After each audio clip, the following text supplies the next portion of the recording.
Assalamualaikum and hi everyone. I'm Asma from Asma's Kitchen. Welcome back to another video. இன்னைக்கு நம்ம பார்க்க போகிறது brownie recipe தான். 1 kgக்கான brownie ரெசிபியோட மெஷர்மெண்ட் கொண்டு வந்திருக்கேன்.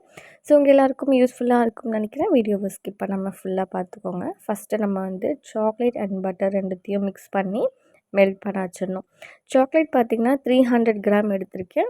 பட்டர் வந்து 150 கிராம் எடுத்துக்கோங்க. ப்ரௌனியை பொறுத்த வரைக்கும் எல்லா இன்க்ரீடியண்ட்டும் பார்த்திங்கன்னா ரூம் டெம்பரேச்சரில் இருக்கணும், இன்க்ளூடிங் சாக்லேட் ஆல்சோ. அடிக்கடி நிறைய ஆர்டர்ஸ் வந்துக்கிட்டு இருக்கிறதுனால நான் எப்போவுமே சாக்லேட் ரூம் டெம்பரேச்சரில் தான் ஸ்டோர் பண்ணி வச்சுருக்கேன். எப்போவாச்சும் ஒரு வாட்டி வருது அப்படின்னா நம்ம ஃப்ரிட்ஜில் எடுத்து வச்சுக்கலாம். செய்கிறதுக்கு முன்னாடி 1 ஹவருக்கு முன்னாடி எடுத்து வச்சுக்கோங்க. இப்போ 300 கிராம் சாக்லேட்டும் 150 கிராம் பட்டர் மிக்ஸ் பண்ணி டபுள் பாயில் மெத்தடில் நம்ம வந்து மெல்ட் பண்ண வச்சிடலாம். இது ஒரு பக்கம் மெல்ட் ஆகட்டும். இப்போ நான் வந்து சுகர் எடுத்திருக்கேன். Brown sugar 120 gram, white sugar 120 gram ரெண்டுத்தையும் மிக்சர் ஜாரில் சேர்த்து அரைச்சி எடுத்துக்கலாம். அரைக்கும்போது கூடவே ஒரு 1 பிஞ்ச் அளவு சால்ட்டு சேர்த்து அரைச்சிக்கோங்க. ஸோ அப்போ தான் வந்து நம்ம பவுடர் இன்க்ரீடியண்ட்டில் மிக்ஸ் பண்ணும்போது சால்ட்டு ஒழுங்காக மிக்ஸ் ஆகாமல் அங்கங்கே சால்ட்டாக இருக்கிற மாதிரி ஃபீல் ஆகும். ஸோ அதனால் சுகர் அரைக்கும் போதே சால்ட் மிக்ஸ் பண்ணி அரைச்சிக்கலாம். இப்போ ஒரு க்ளீனான பவுல் எடுத்துக்கோங்க. துளி கூட தண்ணி இருக்கக்கூடாது. இதில் வந்து ரூம் டெம்பரேச்சரில் இருக்கிற 4 முட்டையே சேர்த்துக்கிறேன். 1 பை 1 நீங்கள் வந்து முட்டையை சேர்த்துக்கணும். அண்டு இதெல்லாம் ஸ்டார்ட் பண்ணுறதுக்கு முன்னாடியே நீங்கள் வந்து டின்னில் பட்டர் பேப்பர் போட்டு பட்டர் அப்ளை பண்ணுறதா இருந்தால் அப்ளை பண்ணி ரெடியாக எடுத்து வச்சுக்கோங்க. அண்ட் நம்ம லாஸ்ட்டாக வந்து ட்ரை இன்க்ரீடியண்ட்டோ வெட் இன்க்ரீடியண்ட் மிக்ஸ் பண்ணும்போது நம்ம அவனை வந்து ப்ரீஹீட் பண்ண ஸ்டார்ட் பண்ணிக்கலாம். ஸோ இப்போ முட்டை கூடயே நம்ம அரைச்சி வச்சுருக்கிற பவுடரை வந்து மிக்ஸ் பண்ணிக்கலாம். ரெண்டுத்தையும் சேர்த்து நல்லா ஒரு விஸ்க் வச்சு மிக்ஸ் பண்ணிக்கிட்டே இருந்திங்கன்னா சுகர் எல்லாமே கரைஞ்சிடணும். ஸோ அதுக்கப்புறமேட்டு பார்த்திங்கன்னா நம்ம மெல்ட் பண்ணி வச்சுருக்கிற சாக்லேட் வந்து நல்லா வந்து ஓரளவுக்கு சூடு வந்து ஆறி இருக்கணும். ரொம்பவும் சூடாக இருக்கக்கூடாது. அதே சமயம் ரொம்ப சில்லுன்னு ஆகிற வரைக்கும் வெயிட் பண்ண வேண்டாம். சும்மா லைட்டாக வந்து சூடாக இருக்கும்போது நம்ம மிக்ஸ் பண்ணி எடுத்துக்கலாம். பட் இதில் வந்து ரொம்ப நிறைய சூடாக இருக்கும்போது மிக்ஸ் பண்ண வேண்டாம். அதை கொஞ்சம் அவாய்ட் பண்ணிக்கோங்க. இப்போ பார்த்திங்கன்னா மைதா மாவு எடுத்திருக்கேன். மைதா பார்த்திங்கன்னா 140 கிராம், கோகோ பவுடர் 20 கிராம் எடுத்துக்கோங்க. ஸோ ரெண்டுத்தையும் மிக்ஸ் பண்ணிவிட்டு நல்லா வந்து ஜலிச்சு எடுத்து வச்சுக்கோங்க. ஸோ ஜலிக்கலைனாலும் பரவாயில்ல, நீங்கள் ஒரு ஸ்பூன் வச்சு நல்லா மிக்ஸ் பண்ணிக்கிட்டிங்கன்னா எல்லாமே நல்லா வந்து ஈவனாக மிக்ஸ் ஆயிரும்.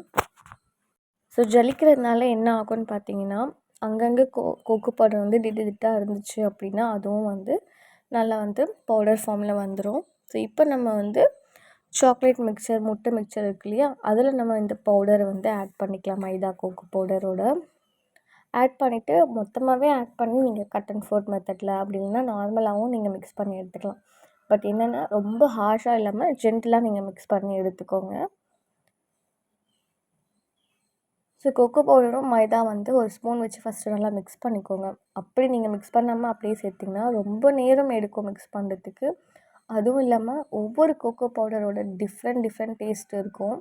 ஸோ ஒரு கோகோ பவுடர் வந்து டார்க்கான ஃப்ளேவரில் இருக்கும். ஸோ அது வந்து கொஞ்சம் கூட ஒரு கெட்டியான ஃபார்ம் ஆகிடுச்சின்னா அது வந்து நல்லா பேக் ஆகி வரும்போது ஒரு பக்கம் மட்டும் கசப்பு தன்மை மாதிரி இருக்கும் ப்ரௌனியில்.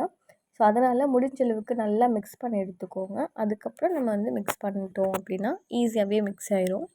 ஸோ இப்போ பேட்டர் ரெடியாக இருக்குது. டின்னும் நான் வந்து ஆல்ரெடி ரெடி பண்ணி வச்சுட்டேன். ஹாஃப் கேஜியாக நான் வந்து பேக் பண்ணி எடுத்துக்க போகிறேன்.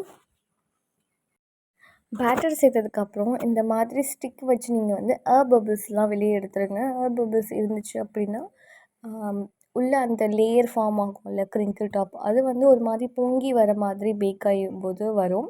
ஸோ அது ஆறுனதுக்கப்புறம் உடஞ்சி போயிடும். ஸோ அதனால் நல்லா வந்து ஏர் பபிள்ஸ்லாம் வெளியே எடுத்துகிட்டு உங்களுக்கு விருப்பமான டாப்பிங் சேர்த்துக்கலாம். கஸ்டமர் இந்த நேரத்தில் தான் வந்து கஸ்டமைஸ் பண்ணுவாங்களே, ஸோ அப்போ நம்ம இந்த நேரத்தில் தான் வந்து டாப்பிங் வந்து சேஞ்ச் பண்ணணும். நெட்டெல்லா கேட்டிருந்தாங்கன்னா நெட்டெல்லா, அதுக்கப்புறம் பிஸ்காஃப்னா பிஸ்காஃப், ஓரியோனா Oreo, dark chocolate, white chocolate, choco chip, milk அந்த மாதிரி எது வேணாலும் நம்ம சேர்த்துக்கலாம். ஸோ இன்றைக்கி நான் வந்து நல்லா ரெண்டுமே கலந்த மாதிரி டபுள் சாக்லேட் தான் சேர்த்துருக்கேன். மில்க் சாக்லேட்டாக டார்க் சாக்லேட் சேர்த்துருக்கேன். இந்த சாக்லேட்டுக்கு பதிலாக நட்ஸ் கூட சேர்த்துக்கலாம். அசர்டட் பாக்ஸுன்னு கூட இப்போ அவைலபிளாக இருக்குது. ஸோ உங்களுக்கும் வந்து இந்த மாதிரி ப்ரௌனி வந்து வேணும் அப்படின்னா ஸ்க்ரீனில் தெரியிற நம்பருக்கு வாட்ஸ்அப் பண்ணி உங்கள் ஆர்டரை ப்ளேஸ் பண்ணிக்கோங்க. ஸோ அவ்வளோதான். ஸோ இதை இப்போ நம்ம வந்து ப்ரீஹீட் பண்ணி வச்சுருக்கிற ஓவனில் 10 நிமிஷம் ப்ரீஹீட் பண்ணிக்கோங்க. அதுக்கப்புறம் 180 டிகிரியில் பார்த்தீங்கன்னா கரெக்டாக 20 மினிட்ஸ் பேக் பண்ணி எடுத்துக்கலாம். சூப்பரான ப்ரௌனி வந்து ரெடி ஆயிடும். இது செய்கிறது ரொம்ப ஈஸி, ரொம்ப சீக்கிரமாகவே செஞ்சிடலாம். பட் இது நல்லா வந்து 1 ஹவருக்கு மேலேயே ஆறணும் கம்ப்ளீட்டாக. ஆறுனதுக்கப்புறம் தான் நீங்கள் கட் பண்ணணும். அப்படி இல்லைன்னா பாதி ப்ரௌனி உங்களுக்கு பட்டர் பேப்பர்லேயே ஒட்டிரும். அண்ட் ப்ரௌனியோட கலர் பார்த்திங்கன்னா நம்ம யூஸ் பண்ணுற சாக்லேட்டை பொறுத்து தான். நம்ம ரொம்ப டார்க்கான சாக்லேட் யூஸ் பண்ணும்போது ப்ரௌனி பார்த்திங்கன்னா இந்த மாதிரி டார்க்காக வரும். இல்லை மைல்டான மில்க் கலரில் இருக்கும் டார்க் சாக்லேட், சம் டார்க் சாக்லேட்லாம். ஸோ அந்த மாதிரி யூஸ் பண்ணும்போது கொஞ்சம் லைட் கலர் வந்து இருக்கும். ஸோ அவ்வளோதான். பட் டேஸ்ட் என்னமோ ரொம்ப சூப்பராக இருக்கும். மாஷாஅல்லாஹ் வந்து ப்ரௌனி ரொம்ப சூப்பராக இருந்திருக்கு. அண்ட் நம்ம வந்து மிடில் கூட சாக்லேட் வச்சு பேக் பண்ணி எடுக்கும்போது நல்லா வந்து சூப்பராக பேக் ஆகிருக்கும். நம்மக்கிட்ட இது வரைக்கும் நிறைய பேர் வந்து ப்ரௌனி ஆர்ட்ரு பண்ணியிருக்காங்க, குக்கீஸ்லாம் ஆர்ட்ரு பண்ணியிருக்காங்க. என்கிட்ட வந்து ப்ரௌனி ஆர்ட்ரு பண்ணேன். இது வரைக்கும் ஆர்ட்ரு பண்ணி சாப்பிட்டவங்களுக்கு தெரியும் இதோட டேஸ்ட்டு.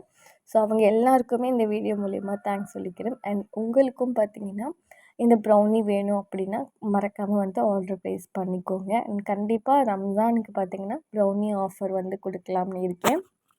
ரெகுலராக ஆர்ட்ரு பண்ணிகிட்ருக்கிறவங்களுக்கு கண்டிப்பாக ஆஃபர் இருக்குது.